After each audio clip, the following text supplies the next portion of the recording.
जय हिंद दोस्तों, शुभ संध्या। हम लोग राज्य दर्शन सीरीज कर रहे हैं। आज हमारे राज्य दर्शन सीरीज का है 8वां दिन और आज के दिन हम करेंगे तमिलनाडु को जानने की कोशिश करेंगे। तमिलनाडु को जानेंगे, समझेंगे, उसकी ज्योग्राफी, उसका इतिहास, उसकी राजनीति और भी बहुत सारी वेरियस मिसलेनियस चीज़ें हैं जो तमिलनाडु के बारे में हम जानेंगे, जैसा हम करते आ रहे हैं। ठीक है, तो विदाउट एनी फर्दर डू चलो स्टार्ट करते हैं तमिलनाडु को। मैप को देखना स्टार्ट करेंगे। सबसे पहले तो सबसे उत्तर में तमिलनाडु की सीमा लगती है कर्नाटक से, फिर लगती है उसकी सीमा आंध्र प्रदेश से। स्टेट में एक और स्टेट से सीमा लगती है तमिलनाडु की, वो है केरल। यानी कि तमिलनाडु की सीमा लगती है केरल, कर्नाटक और आंध्र प्रदेश। ठीक, और पूरब में इसके है बंगाल की खाड़ी। और एक देश सीमा तो खैर नहीं लगती है, लेकिन पूछे कि श्रीलंका जो देश है वो तमिलनाडु के किस दिशा में है, तो वो पूर्व दिशा में है। ठीक, फिर दक्षिण में हिंद महासागर है तमिलनाडु के।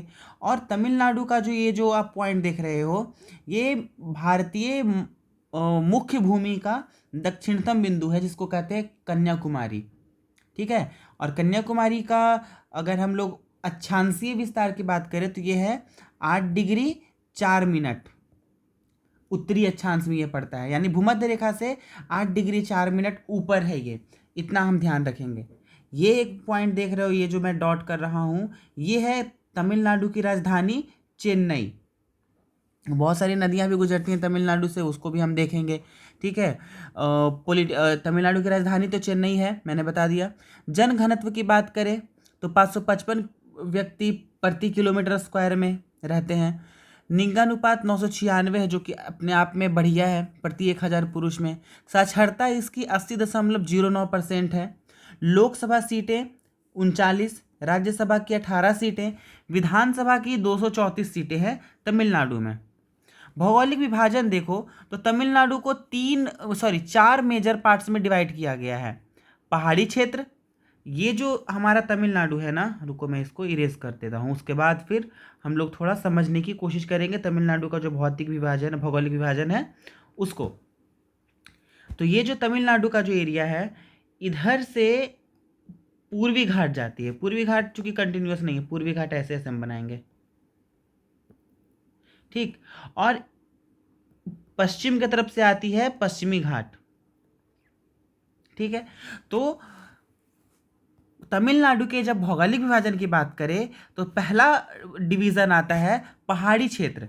क्यों? क्योंकि ये राज्य है, इसमें पश्चिमी घाट भी देखने को मिलता है और पूर्वी घाट भी है। ठीक, या फिर कहो तो पश्चिमी घाट और पूर्वी घाट का संगम है तमिलनाडु में। नीलगिरी की पहाड़ियाँ तो वैसे भी पश्चिमी घाट पूर्वी घाट के संगम का एरिया बनाती हैं। ठीक है, फिर तमिलनाडु में मैदानी एरिया है। ये जो बीच वाला एरिया आप देख रहे हो, वहाँ आपको मैदानी क्षेत्र देखने को मिलेगा। और उत्तर में और कुछ कुछ एरियाज़ में, इन एरियाज़ में पठारी एरिया है। पठार होता है ना, ऐसा पहाड़ भी नहीं है पूरी तरह से, समतल भी नहीं है पूरी तरह से, मतलब वैसा उच्च स्थल जो समतल हो ऊपर में। ठीक है, वो पठार कहलाता है। और फिर तट रेखा तो आप जान ही रहे हो, चूंकि समुद्र से सीमा लगती है तमिलनाडु की, तो तट रेखा। तो 4 मेजर पार्ट्स में तमिलनाडु को डिवाइड किया गया है। फिजियोग्राफी की बात करें तो पहाड़ी क्षेत्र, मैदानी क्षेत्र, पठार, तट रेखा। ठीक है, और तमिलनाडु चूंकि भूमध्य रेखा से बहुत नज़दीक में है, इसलिए यहाँ की जलवायु उष्णकटिबंधीय है। हमेशा लगभग 29-30 डिग्री का तापमान पूरे साल भर रहता है तमिलनाडु में। नदियों की बात करें तो पलार नदी, पोन्नैयार नदी, कावेरी नदी। कावेरी को तमिलनाडु में पोन्नी कहते हैं, पोन्नी रिवर। वैगई नदी में ही आपको कंबम घाटी देखने को मिलेगा, या फिर कंबम घाटी से निकलती है वैगई नदी, सॉरी। ठीक है, वैपुर, गुन्नार और चित्रार, ये छोटी छोटी नदियां हैं। वैगई नदी कहीं यहाँ पे दक्षिण में लाई करती है, बंगाल की खाड़ी में गिरती है। ठीक है, फिर ताम्रपर्णी नदी जो कि मन्नार की खाड़ी में गिरती है। ये सारी नदियां हैं तमिलनाडु में, याद रखना। सब मत याद रखना तो पलार, कावेरी, वैगई और ताम्रपर्णी, इन नदियों का नाम तो याद रख ही लेना। ठीक है, बाकी वैपुर, गुन्नार, चित्रार उतनी महत्वपूर्ण नदियां नहीं हैं। इतिहास की बात करें तो इसमें तमिलनाडु के एरिया में प्राचीन काल में चोल, चेर और पांड्य राजाओं का शासन रहा।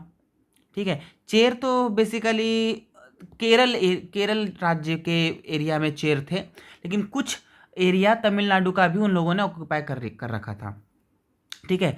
चोल की स्थापना विजयालय ने की थी, राजधानी तंजौर को बनाई थी चोलों ने, और चोल की राजधानी पहले उरैयूर थी। इसका प्रतीक चिन्ह बाघ था चोल का। चोल ना स्थानीय स्वशासन के लिए भी फेमस है कि दक्षिण भारत का कौन सा ऐसा राज्य था प्राचीन काल में जो अपने स्थानीय स्वशासन के लिए प्रसिद्ध था, तो वो था चोल साम्राज्य। चेर की बात करें तो उथियान चेरल ने स्थापना की थी, राजधानी मुजीरी थी केरल में वर्तमान में। ठीक है। और तीर धनुष इसका राजकीय चिन्ह था। पांड्य की बात करें तो मारवर्मन सुंदर प्रथम ने स्थापना की थी पांड्य राज्य की, राजधानी मदुरई को बनाई उन्होंने, और 2 मछली इसका राजकीय चिन्ह है। 4वीं शताब्दी में पल्लव राजवंश का शासन आया, और द्रविड़ शैली जो मंदिरों के निर्माण की, स्थापत्य की द्रविड़ शैली का जो निर्माण का जो विकास हुआ, वो पल्लव राजवंश के ही शासनकाल में हुआ। ठीक है। उन्होंने ही इसका विकास स्टार्ट किया। ठीक है। 10वीं शताब्दी में फिर से चोल वंश का स्थापना हुआ। ठीक है। और फिर 11वीं शताब्दी में तमिलनाडु पर चालुक्यों का शासन रहा। कल्याणी के चालुक्य, वातापी के चालुक्य थे ना, वही चालुक्य। फिर विजयनगर साम्राज्य का भी हिस्सा रहा था तमिलनाडु। ठीक है। संगम काल तमिलनाडु से संबंधित है, ये ध्यान रखेंगे। राजकीय प्रतीकों की बात करें तो पशु में नीलगिरी तहर आ जाएगा, राजकीय प्रतीक है, राजकीय पशु है तमिलनाडु का। राजकीय पुष्प यहाँ का लिली है। पेड़ है ताड़ का, पाम ट्री भी कहते हैं। भाषा यहाँ की तमिल है, ये तो ध्यान रखेंगे। चमड़ा उद्योग का जितना भी उत्पादन होता है, चमड़ा का जितना भी उद्योग है भारत में, उसका 60% तमिलनाडु अकेले करता है। ठीक है। और तमिलनाडु में जो बारिश होती है वो, चूंकि यहाँ पश्चिमी घाट है, तो तमिलनाडु ना पश्चिमी घाट के वृष्टि छाया प्रदेश में पड़ जाता है। मतलब पश्चिमी घाट ना रोक लेता है वर्षा को, तो इसके इस तरफ तो बारिश हो जाती है, लेकिन तमिलनाडु वाले एरिया में बारिश नहीं होती है। तो तमिलनाडु में बारिश होती कैसे है? लौटता हुआ मानसून से। जब मानसून लौटता है ना उत्तर पूरब की ओर से, तब फिर से ये इसमें टकराता है और इस ओर बारिश होती है। कितना गंदा कर दिया मैंने। ठीक है। फिर से कर रहा हूँ मैं। ये है पश्चिमी घाट, तो उत्तर से, उत्तर पूरब से हवाएं आती है, लौटता हुआ जल मानसून लौटता है, तब ये टकराती है इसमें पश्चिमी घाट में, और फिर तमिलनाडु में बारिश होती है ठंड के दिनों में लगभग, समझो तो तमिलनाडु में बारिश होती है उत्तर पूर्वी मानसून से। ठीक है। उत्तर पूर्व मानसून से वर्षा यहाँ होती है। जलप्रपात की बात करें तो सबसे महत्वपूर्ण जलप्रपात है तमिलनाडु में होगेनिकल जलप्रपात। कहाँ है? कावेरी नदी पर, धर्मपुरी जिले में। कुट्रालम जलप्रपात आपको देखने को मिलेगा। पायकारा जलप्रपात पायकारा नदी से ही बनता है। कैथरीन फॉल्स देखने को मिलेगा, और बियरशोला झरना आपको तमिलनाडु में देखने को मिलेगा। लोक नृत्य की बात करें तो खैर सबसे महत्वपूर्ण तो यही एक नृत्य है, भरतनाट्यम, जो कि भारत का क्लासिकल डांस भी है, बहुत पुराना डांस है।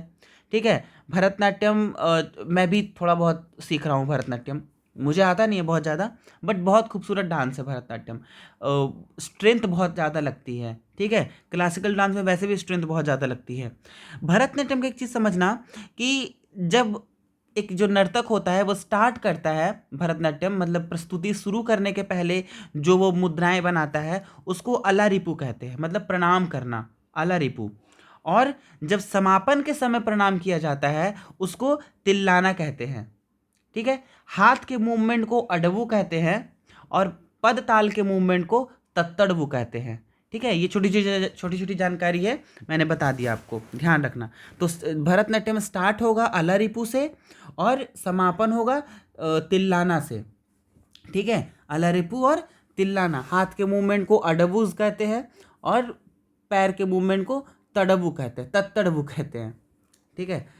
फिर आपको करगट्टम डांस देखने को मिलेगा। कुम्मी डांस ऐसा डांस है ना जिसमें कोई भी इंस्ट्रूमेंट वगैरह नहीं बजाया जाता है, इसमें ताली बजा करके डांस किया जाता है, तालियों के ताल पर डांस किया जाता है। ठीक है। कोलाट्टम डांस देखने को मिलेगा। कावड़ी अट्टम, पूसम त्यौहार, जो थाई पूसम त्यौहार होता है ना, उस त्यौहार में कावड़ी अट्टम किया जाता है।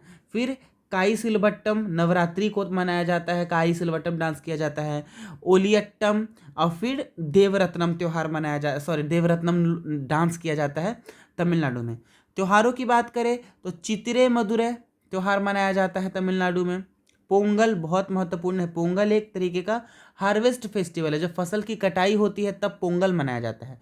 जल्लीकट्टू ये क्या है, भैंसा दौड़ या बैल दौड़ होता है, प्रतियोगिता होती है तमिलनाडु में, उसको जल्लीकट्टू कहते हैं। फिर कार्तिकेय दीपम ये त्यौहार मनाया जाता है। ये 10 दिनों का ये त्यौहार होता है कार्तिकेय दीपम। इसको समझो तो बहुत लंबे समय तक चलने वाली दिवाली कही जा सकती है, ठीक है, तमिलनाडु में। फिर चित्राथी महोत्सव मनाया जाता है। नाट्यांजलि नृत्य महोत्सव मनाया जाता है तमिलनाडु में। थाईपुसम मैंने बताया। फिर महामहम त्यौहार मनाया जाता है। आदि पेरक्कू बहुत महत्वपूर्ण है, स्टार लगा लो, याद कर लेना। कवाड़ी महोत्सव, कवाड़ी डांस भी होता है, ठीक है। सराल विजहा, बैकुंठ एकादशी, ये सारे त्यौहार मनाए जाते हैं तमिलनाडु में। वन्य जीव अभयारण्य की बात करें वाइल्ड लाइफ सेंचुरीज की, तो Nellai wildlife sanctuary, Vedanthangal wildlife sanctuary, साथ के साथ ये बर्ड सेंचुरी भी है अपने आप में। Veeramalai wildlife sanctuary, Mundanthurai wildlife sanctuary. फिर क्रोकोडाइल पार्क भी है एक सेंचुरी तमिलनाडु में आपको देखने को मिलेगा। नेशनल पार्क्स या फिर राष्ट्रीय उद्यान की बात करें और टाइगर रिजर्व साथ के साथ हम लोग देख लेते हैं, तो मुकुर्थी नेशनल पार्क आपको देखने को मिलेगा। मधुमलाई नेशनल पार्क देखने को मिलेगा। मन्नार की खाड़ी national park, Kalakkad Mundanthurai tiger reserve, ये Annamalai tiger reserve, Mudumalai tiger reserve, Sathyamangalam tiger reserve, Srivilliputhur Meghamalai tiger reserve, Guindy national park, Indira Gandhi national park, ये सारे नेशनल पार्क टाइगर रिजर्व आपको तमिलनाडु में देखने को मिलेंगे। देखते हैं आगे। यूनेस्को की हेरिटेज साइट की बात करें तो ग्रेट चोला लिविंग टेम्पल्स, ये यूनेस्को की हेरिटेज साइट है। वीरभद्रेश्वर मंदिर तंजौर में है, ठीक है। वीरभद्रेश्वर मंदिर का जो शामिल किया गया 1987 में शामिल किया गया। और ये जो मंदिर है ये सबसे ऊंचा विमान जो होता है मंदिर का, ये जो स्ट्रक्चर आप देख रहे हो ना तमिलनाडु तरफ जो एरिया है, ये सबसे ऊंचा विमान का दर्जा इसको प्राप्त है। और पहली ग्रेनाइट से बना हुआ मंदिर है ये, पहला ग्रेनाइट निर्मित मंदिर है वीरभद्रेश्वर मंदिर, ठीक है। फिर आपको एरावतेश्वर मंदिर देखने को मिलेगा, ठीक है। फिर गंगईकोंड चोलपुरम मंदिर राजेंद्र चोल के द्वारा बनवाया गया, वो भी आपको देखने को मिलेगा। अच्छा, फिर नीलगिरी माउंटेन रेलवे को भी यूनेस्को हेरिटेज साइट में शामिल किया गया है। और पश्चिमी घाट के सम्मिलित स्थल को शामिल किया गया है। महाराष्ट्र में है, कर्नाटका में है, तमिलनाडु में है। तो इन एरियाज़ को, पश्चिमी घाट के एरियाज़ को यूनेस्को हेरिटेज साइट में शामिल कर लिया गया है, ठीक है। आगे देखते हैं। प्रमुख रामसर स्थल की बात करें तो वैसे तो 16 रामसर स्थल है तमिलनाडु में, बहुत ज़्यादा है, सब याद नहीं कर सकते, कुछ को देख लेते हैं फिर भी, ठीक है। तो पल्लीकरनई मार्शलैंड एक हो गया, वेदाथंगल बर्ड सेंचुरी दूसरा रामसर साइट है ये, वेल्लोड बर्ड सेंचुरी, ठीक है। Udayamarthandapuram wildlife bird sanctuary, Kodikkarai bird sanctuary, Karikili bird sanctuary, Pichavaram mangrove के बारे में मैंने कल बता दिया था कि मैंग्रोव क्या होता है, ठीक है, आप देख लेना कल की वीडियो। वेम्बानूर वेटलैंड, कुंठनकुलम बर्ड सेंचुरी, इन सारे वेटलैंड्स को, आर्द्र भूमियों को रामसर स्थल का दर्जा दिया गया है। प्रमुख मंदिरों की बात करें तो मीनाक्षी मंदिर मदुरई में है, बैगई नदी के किनारे। माँ पार्वती को समर्पित है ये मंदिर और ये द्रविड़ शैली का उदाहरण है, द्रविड़ शैली में बनाया गया है ये मंदिर, ठीक है। नटराज मंदिर भी एक है वहाँ चिदम्बरम जिला में। बृहदेश्वर मंदिर, इसको राजराजेश्वर मंदिर भी कहते हैं, चोल वंश के राजा प्रथम ने बनवाया था, ठीक है, 1010 ईस्वी में। कहाँ? तंजौर में देखने को मिलेगा। मुरुगन मंदिर भी, मुरुगन कहा जाता है भगवान कार्तिकेय को, पालानी जिले में है, ठीक है। कार्तिकेय को षडानन भी कहते हैं, ठीक है। पंचानन कहा जाता है भगवान शिव को और षडानन कहा जाता है मुरुगन को या कार्तिकेय को कहो, ठीक है। शोर टेम्पल है, इसको यूनेस्को हेरिटेज साइट में भी शामिल किया गया है और बनवाया था किन्होंने? तो पल्लव वंश में। ये भारत के 7 पैगोडा में से एक है। यहाँ शिव जी की प्रतिमा आपको देखने को मिलेगी, विष्णु की भी पूजा होते हुए देखने को आपको मिलेगी तमिलनाडु में। महाबलीपुरम मंदिर, ये भी आपको देखने को मिलेगा तमिलनाडु में ही, ठीक है। तो ये सारे मंदिर, बृहदेश्वर मंदिर, राजराजेश्वर, मुरुगन, फिर शोर टेम्पल, महाबलीपुरम टेम्पल, ये सारे टेम्पल्स आपको देखने को मिलेंगे तमिलनाडु में। जनजातियों की बात करें तो बड़गा जनजाति, एक टोडा जनजाति आप याद रख लेना, और इरुला जनजाति, ये दो बहुत फेमस है, ठीक है, तमिलनाडु की जनजातियों में। कोटा जनजाति भी है, कोटा तो एक राजस्थान में भी है, और कोटा जनजाति है जो कि है तमिलनाडु में। कोटा राजस्थान में एक जगह है, ठीक है। बड़गा जनजाति आपको तमिलनाडु में देखने को मिलेगा, ठीक है। फिर एक कल्पक्कम परमाणु ऊर्जा संयंत्र भी आपको देखने को मिलेगा तमिलनाडु में। क्वेश्चन आएगा कि कल्पक्कम परमाणु ऊर्जा संयंत्र कहाँ है, तो वो है तमिलनाडु में। अच्छा, आपने पांडिचेरी का नाम सुना होगा, एक केंद्र शासित प्रदेश है, ठीक है। पांडिचेरी ना 4 स्थानों से मिल करके बना है। कौन कौन? पुदुचेरी, कराईकल, माहे और यनम। मतलब पुदुचेरी, कराईकल, माहे, यनम, इन चारों को मिला करके पांडिचेरी का निर्माण होता है। मतलब इन चारों स्थानों का एडमिनिस्ट्रेशन चलता है पांडिचेरी से। तो पुदुचेरी और कराईकल तमिलनाडु में पड़ता है, माहे केरल में है, और यनम आंध्र प्रदेश में है। आप देखो मैप में, रुको मैं दिखा रहा हूँ आपको, एक सेकेंड, वेट सेकेंड। हाँ देखो, ये है यनम आंध्र प्रदेश में, पुदुचेरी और कराईकल आपको देखने को मिल रहा है तमिलनाडु में, और माहे केरल में है। और इन चारों स्थानों को मिला करके पुदुचेरी का निर्माण होता है। आगे बढ़ते हैं, कुछ फेमस स्थानों की बात करें, एक्स्ट्रा फैक्ट्स की बात करें तो देखते हैं। तो तमिलनाडु में आपको तंजौर का डेल्टा देखने को मिलेगा, ठीक है। कावेरी नदी ही बनाती है तंजौर में, तंजौर का डेल्टा दक्षिण भारत का सबसे बड़ा डेल्टा है ये। लिग्नाइट कोयले का सर्वाधिक उत्पादन तमिलनाडु में होता है। अवाड़ी शहर में आयुध फैक्ट्री है, यहीं पे अर्जुन टैंक का निर्माण भी होता है, ठीक। सलेम तमिलनाडु का लौह अयस्क क्षेत्र है, बहुत बार पूछा हुआ है एग्जामिनेशन में कि सलेम क्षेत्र किसके लिए फेमस है, तो लौह अयस्क के लिए महत्वपूर्ण है, ठीक है। कन्याकुमारी 8 डिग्री 4 मिनट उत्तरी अक्षांश पर है, मैंने बता दिया पहले। फिर ठीक है, कुलशेखर पट्टनम ऊर्जा संयंत्र यहाँ पे स्थापित है। कोडई कनाल सौर भौतिकी वेधशाला है कोडई कनाल में। जवादी की पहाड़ियाँ पूर्वी घाट पर अवशिष्ट पर्वत है एक, ठीक है। जवादी की पहाड़ियाँ तमिलनाडु में है, और वो पूर्वी घाट का एक अवशिष्ट पर्वत है। मनाली, मनाली सिर्फ हिमाचल प्रदेश में नहीं है, मनाली एक तमिलनाडु में भी है, लेकिन तमिलनाडु वाला जो मनाली है वो औद्योगिक क्षेत्र है। किस जिले में, तो थिरुवल्लुर जिले में। कुडनकुलम परमाणु संयंत्र आपको देखने को मिलेगा तमिलनाडु में। एक तो कल्पक्कम हम लोगों ने देखा, और एक कुडनकुलम है, कुडनकुलम बनाया गया है रूस के सहयोग से। ऊटी पर्यटक स्थल आपको देखने को मिलेगा, पश्चिमी घाट में ही है वो ऊटी। मैटूर बांध कावेरी नदी पर बना हुआ है, ये ध्यान रखना। कांचीपुरम पल्लवों की राजधानी थी, ठीक है। कांचीपुरम महत्वपूर्ण है पल्लवों की राजधानी के रूप में। तमिलनाडु और कर्नाटक के बीच में एक नदी बहती है कावेरी, और उस नदी को लेकर के विवाद है। हुआ क्या कि मेकेदातु जलाशय परियोजना ये तमिलनाडु की है, और इस परियोजना के लिए जल आपूर्ति नहीं हो पा रही थी कावेरी नदी की, क्योंकि कर्नाटक से निकलती है वो नदी और तमिलनाडु की तरफ आती है। अब तमिलनाडु को कावेरी नदी का अच्छा खासा मात्रा में जल मिलेगा ही नहीं इस्तेमाल करने के लिए, तो तमिलनाडु में जलाशय कैसे निर्मित होगा, ठीक है। और तमिलनाडु कावेरी नदी पर कर्नाटका में बहुत सारे बांध बनाए जा रहे थे। अब बांध बना करके अगर आप डेविएट करोगे पानी को, इधर उधर आप अगर डायरेक्शन बदलोगे, तो उसकी प्राकृतिक जो दिशा है उसमें तो बाधा आएगी ना। तो यही था विवाद 1892 से लेकर के 1924 तक। ये जो विवाद था वो बहुत पीक पकड़ लिया कि कर्नाटक ऐसा कर रहा है, ठीक है, और तमिलनाडु के पास पानी की समस्या हो रही है, यही था विवाद।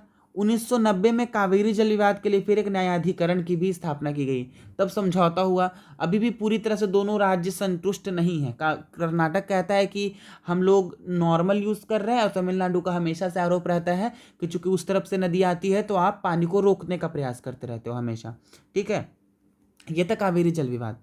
पर्वतों की बात करें तो करागुड़ी श्रेणी आपको देखने को मिलेगा तमिलनाडु में। नेल्लाकोटा रेंज देखने को मिलेगा तमिलनाडु में। डोडा बेटा तमिलनाडु में है, ठीक है। नीलगिरी की सबसे ऊंची चोटी डोडा बेटा नहीं, डोडा बेटा, हाँ डोडा बेटा ही है। नीलगिरी की सबसे ऊंची चोटी डोडा बेटा ही है, ठीक, जो कि तमिलनाडु में पड़ता है। फिर आपको अगिंडा चोटी देखने को मिलेगा, अन्नामलाई पर्वत आपको देखने को मिलेगा तमिलनाडु में, शिवराय की पहाड़ियाँ, पालनी पहाड़ियाँ, रंगास्वामी चोटी, मेघमलाई, अरुणाचल माउंटेन, ये ध्यान रखना अरुणाचल माउंटेन तमिलनाडु में है, पेरुमल चोटी तमिलनाडु में है, और विल्लियानगिरी पर्वत तमिलनाडु में है।